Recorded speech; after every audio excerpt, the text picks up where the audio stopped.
인별과세다라는 거 꼭 알고 계셔야 된다. 과세 기준을 알고 계셔야 된다. 1주택자는 사실 변한 게 없습니다. 명의를 분산시키는 게 훨씬 더 좋은 방향이다. 이런 분들에게는 혜택이 굉장히 크다. 네, 안녕하세요. 반갑습니다. 이경민의 부동산 하이킥의 이경민입니다.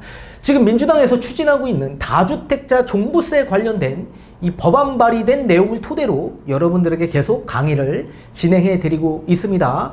좀 더 명확하고 정확한 정보 전달을 해드리기 위해서 이해하기 어려울 수도 있는 법령과 법안 그리고 보도자료를 접목시킨 내용을 토대로 강의를 해드렸더니 이해하기 어려우신 분들이 회사로 연락 주셔서 여러 가지 질문사항에 대한 답변을 받아보시길 원하시는 것 같습니다. 그래서 오늘 제가 일일이 답변을 해드리기 어렵기 때문에 좀 더 간결하게 설명해 드릴 수 있는 강의 준비해 봤으니까 총 여러분들의 5가지 질문사항을 뽑아서 거기에 따른 답변과 풀이를 해드리는 시간을 가져보도록 하겠습니다.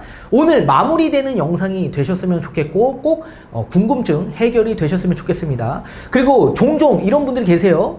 저 종부세 얼마 정도 나올까요? 여러 주택들이 있는데 앞으로 어떻게 해야 될까? 이런 것들은 반드시 사전에 대면 상담을 받으셔서 답변과 그리고 여러 가지 전략을 수정하셔야 될 것으로 보여집니다. 그런 것들 제가 어떻게 일일이 답변을 해드립니까? 그죠? 따라서 여러 가지 자산 포트폴리오에 따라서 답변이 다 다를 수 있으므로 반드시 사전에 대면 상담 받으셔서 진행하셔야 됩니다. 자, 어떤 내용의 공통된 질문들이 있는지 한번 알아보도록 하겠습니다. 자, 첫 번째 질문 사항입니다. 종부세 다주택자 완화 혜택을 부여한다라고 하는데 2주택자만 혜택이 있나요? 아니면 다주택 전부 완화 혜택이 있나요? 라는 질문이 가장 많습니다. 일단 답변부터 드린다면 다주택 전부 종부세에 대한 완화 혜택을 받아볼 수 있을 것으로 보여집니다. 라고 답변을 먼저 드리고 싶습니다. 이런 질문사항이 많은 이유는 영상이 민주당 법안 발의하기에 앞서 제가 좀 풀어드렸던 영상이 있는데 이 2주택자만 종부세 완화 혜택이 됩니다. 라는 영상을 찍은 게 있거든요. 그 영상의 내용의 취지는 민주연구원과 민주당의 정책위원회에서 같이 논의됐던 자료를 토대로 해서 강의했던 영상입니다. 그래서 앞으로 이렇게 될 소지가 높습니다. 라고 영상을 찍었는데 그 자료에 따른 내용은 2주택자와 3주택 이상자를 나눠버렸습니다. 그래서 2주택자만 혜택이 있고 3주택 이상은 혜택이 현행대로 유지된다라는 자료가 있었기 때문에 그렇게 강의를 해드렸는데 그 다음날에 민주당에서 법안 발의를 해버렸습니다. 근데 민주당의 법안 발의한 내용을 보니까 2주택 이상으로 다시 바뀌어서 나왔습니다. 따라서 다주택 전부 완화 혜택을 받아볼 수 있다라고 보시면 좋을 것 같습니다. 반드시 종부세 11억, 공제 6억 결정이라는 영상을 찍은 게 있거든요. 그 최종 결정된 내용에 토대로 해서 영상을 찍은 내용이기 때문에 그 영상 반드시 보시고 오시면 좋을 것 같습니다. 자, 두 번째 질문 사항입니다. 지금 그럼 종부세가 바뀐 건가요? 라고 질문해 주신 분들이 많이 계십니다. 일단 답변부터 드린다면 지금 종부세가 바뀐 게 없습니다. 현행 그대로 유지가 되는 거고 지금은 민주당에서 법안이 발의만 한 상황이지 법안이 공포돼서 시행이 된 게 아니기 때문에 현행대로 생각하시면 좋을 것 같다. 다만 앞으로 바뀔 소지가 매우 높기 때문에 우리는 투자자의 입장에서 미리 선대응하고 여러 전략을 세우려면 이러한 법안 발의된 내용을 토대로 해서 우리가 인지하고 있어야지만 여러 가지 대응 전략이 나올 수 있기 때문에 제가 미리 말씀을 드린 겁니다. 반드시 숙지하고 계셔야 된다라는 건 인지하고 계셔야 된다. 그렇게 알고 계시면 좋을 것 같습니다. 자, 그리고 세 번째. 그럼 앞으로 어떤 형식으로 종부세가 어떻게 완화가 되는지 궁금해 하시는 분들이 좀 많이 계십니다. 여기에 따른 제가 판서를 통해 좀 더 자세히 설명해 드리도록 하겠습니다. 자, 첫 번째. 납세 의무자별로 종부세를 납부한다라고 보시면 좋을 것 같습니다. 이건 종부세법 제8조 1항에 열거되어 있는 조문입니다. 납세 의무자별로 종부세가 납부 대상자가 된다라고 보시면 되는데 이걸 쉽게 예를 들면 인별과세다 그렇게 판단을 하셔야 됩니다. 종부세는 개개인마다 각각 계산을 통해서 이 종부세를 납부하는 대상자이기 때문에 인별과세다라는 거 꼭 알고 계셔야 된다. 그리고 두 번째, 이 과세 기준이 또 나와 있는데 종부세에서 이 과세 기준이라는 건 쉽게 설명을 드린다면 비과세를 받을 수 있는 그 기준점이라고 좀 여러분들이 이해하기 쉽게끔 좀 풀어드리도록 하겠습니다. 과세 기준, 종부세를 납부할 수 있는 그 과세될 수 있는 기준점이 있거든요. 그 기준점을 넘어가면 종부세가 나오는 거고 그 기준점 이하라고 한다면 비과세를 받는 겁니다. 과세 기준을 알고 계셔야 된다. 그리고 세 번째, 공제액도 알고 계셔야 됩니다. 공제액. 이 공제액은 기본공제라고 보시면 좋을 것 같습니다. 기본공제. 그냥 기본적으로 공제를 해주는 겁니다. 감면을 해주기 위해서 공제를 해준다. 그리고 네 번째, 공정시장가액 비율도 알고 계셔야 됩니다. 이거는 시장의 여건과 부동산 시장의 상황에 따라서 이 여건에 따라서 대통령령으로 지정하는 공제라고 보시면 좋을 것 같습니다. 그러니까 대통령이 일정 부분 시장 여건이 좋지 않으면 좀 깎아주고 시장 여건이 만약에 좀 과열이 됐다라고 한다면 공제를 해주지 않는 이런 대통령령으로 정해지고 있는 제도라고 보시면 좋을 것 같습니다. 자, 이 네 가지를 알고 계신다면 모든 것들을 다 아실 수 있다라고 봅니다. 자, 현행 기준으로 한번 우리가 따져보도록 하겠습니다. 현행. 1주택자 같은 경우에 과세 기준과 공제액으로 나눠 볼 수가 있는데 1주택자는 과세 기준으로 본다면 11억까지가 과세 기준입니다. 그래서 11억이 초과되면 과세, 종부세가 납부해야 되는 그런 대상자라고 보시면 되고 만약에 과세 기준 이하라고 한다면 완전 전체 전부 다 비과세를 받을 수 있다라고 보시면 좋을 것 같습니다. 그리고 여기에 공제액도 있는데 이 공제액도 똑같이 11억입니다. 11억. 자, 1주택에서도 쭉 내려와서 1주택 공동명의 하신 분들이 있을 수 있죠. 이 공동명의 하신 분들의 과세 기준은 각각 6억씩 과세 기준이 됩니다. 각각 6억씩 과세 기준이 됩니다. 자, 그리고 공제액도 마찬가지 각각 6억씩 공제가 된다. 그렇게 보셔야 됩니다. 공제액도 6억씩 각각 된다라고 보셔야 됩니다. 그럼 다주택자는 어떻게 될까요? 다주택자에 대한 과세 기준을 본다면 이분들도 마찬가지 과세 기준은 6억입니다. 근데 다주택은 각각이 아니죠. 본인이 집을 두 채 이상 가지고 있는 분을 다주택이라고 하죠. 그래서 이런 분들은 과세 기준이 6억 그리고 공제액도 6억입니다. 그런데 이 다주택자 가운데서도 다주택으로 공동명의 하신 분들 있지 않습니까? 자, 이분들을 봤을 때 이분들의 과세 기준은 각각 6억씩입니다. 그리고 공제액도 마찬가지 각각 6억씩입니다. 자, 각각 6억씩 되는 이유가 뭘까요? 납세 의무자별로 종부세를 납부하는 인별과세이기 때문에 각각 과세 기준 6억을 공제받고 과세 기준이 된다. 그렇게 보셔야 됩니다.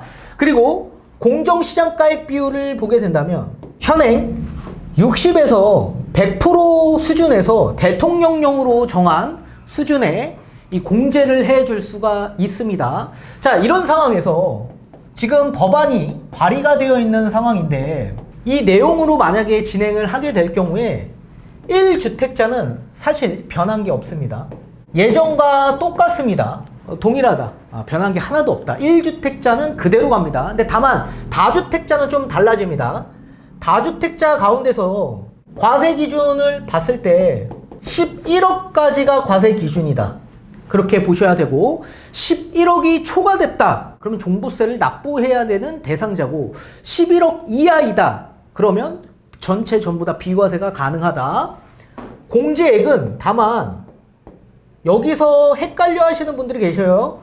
공제액도 똑같이 11억이 되는지 착각하시는 분들도 굉장히 많고 또 민주연구원에서 내세웠던 자료인 7억에서 8억으로 공제되는 거 아니냐 그렇게 생각하시는 분들 많습니다. 근데 이 공제액은 바뀐 게 없습니다.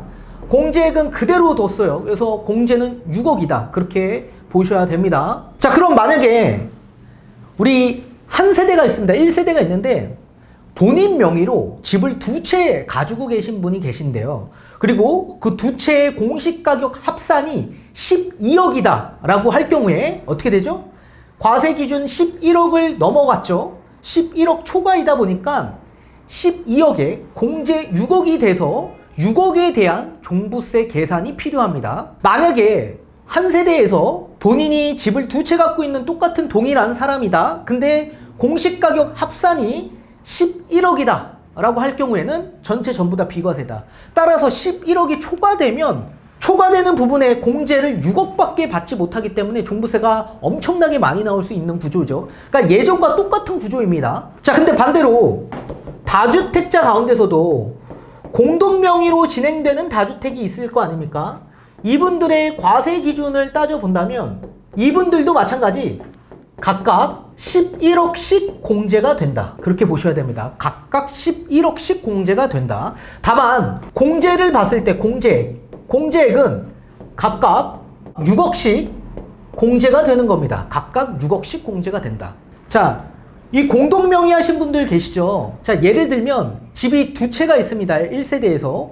그래서 남편과 아내분 명의로 각각 공동명의를 두 채 하셨다라고 한다면 과세 기준은 각각 11억씩 된다라고 보셔야 되고 11억이 만약에 초과됐다. 만약에 그 두 채의 공시가격 합산이 11억이 넘어갔다. 12억이 됐다라고 한다면 공제는 6억 정도를 받을 수밖에 없다라고 알고 계시면 좋을 것 같습니다. 그리고 공정시장가액 비율을 보게 된다면 지금 60에서 100%로 대통령령으로 대통령 재가로 언제든지 공제를 바꿀 수가 있는데 이 공정시장가액 비율이 없어졌다. 폐지가 될 가능성이 매우 높아졌다라고 보셔야 될 것 같습니다. 그래서 지금 이렇게 첫 번째, 그리고 두 번째, 세 번째, 네 번째만 알고 계신다면 우리는 왜 이렇게 바뀌는지를 이해하실 수 있을 겁니다. 왜? 납세 의무자별로 종부세를 납부하는 거기 때문에 인별과세이다. 따라서 다주택이라고 하더라도 공동명의자는 어떻게 해요? 각각 11억씩 공제가 된다. 그러면 이런 경우도 있죠. 만약에 1세대 2주택자인데 한 채는 남편, 한 채는 아내분 명의로 되어 있대요. 이런 경우에도 각각 11억씩 기준과세로 비과세가 되는 겁니다. 근데 만약에 12억이 각각 넘어갔다 그러면 공제는 6억씩 되는 거다. 그렇게 알고 계시면 좋을 것 같습니다. 자, 그리고 네 번째입니다. 자, 만약에 이렇게 바뀌게 된다라고 한다면 그럼 누구한테 좋은 걸까요? 라고 질문하시는 분들이 굉장히 많습니다. 과연 누구한테 좋은 걸까요? 자, 다시 돌아와서 지금 이렇게 현행 기준에서 이렇게 법안 발의가 진행이 돼서 이게 만약에 공포 시행이 된다면 이렇게 진행이 되겠죠? 만약에 민주당 법안대로 진행이 된다라고 한다면 누가 과연 좋은 걸까요? 1주택자는 변한 게 없죠? 좋은 게 하나도 없습니다. 오히려 더 안 좋아졌습니다. 왜요? 공정시장가액 비율이 더 낮아질 수도 있는데도 불구하고 삭제시켜 버리면 공제받을 수 있는 혜택이 사라지기 때문에 1주택자는 굉장히 안 좋아진다. 그렇게 보셔야 되고 다주택자 가운데서 기존에는 과세 기준이 6억이었기 때문에 만약에 6억이 초과되는 주택을 소유하고 있는 다주택이었다. 그러면 종부세가 나오는 구조였는데 과세 기준 6억에서 11억 이하로 소유하고 있는 분들, 이 다주택자 가운데 이런 분들은 지금 세제 혜택을 받는 거죠. 종부세가 나오지 않는 구조입니다. 이거를 시세로 판단하게 된다라고 한다면 얼마가 될까요? 약 시세 9억에서 15억 이하에 있는 주택을 소유하고 있는 분들이겠죠. 자, 이런 분들 가운데서 만약에 본인이 위에 있는 것처럼 집을 두 채 본인 명의로 가지고 계신다? 그럼 과세 기준이 11억밖에 되지 않습니다.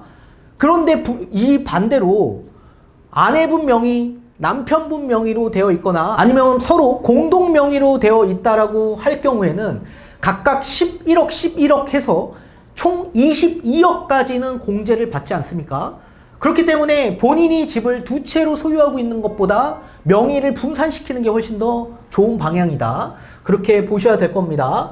자, 그렇다면 저가 아파트를 가지고 계신 분들이 유리할 수 있겠죠. 15억 이하로 소유하고 있는 분들, 이런 분들 저가 아파트 또는 소형주택으로 다주택을 끌고 계신 분들, 이런 분들에게는 혜택이 굉장히 크다. 그렇게 보셔야 될 것 같습니다. 자, 그리고 마지막 다섯 번째 질문 사항입니다. 자, 그렇다면 언제부터 이게 적용될 수 있는 겁니까? 라고 질문하신 분들 굉장히 많습니다.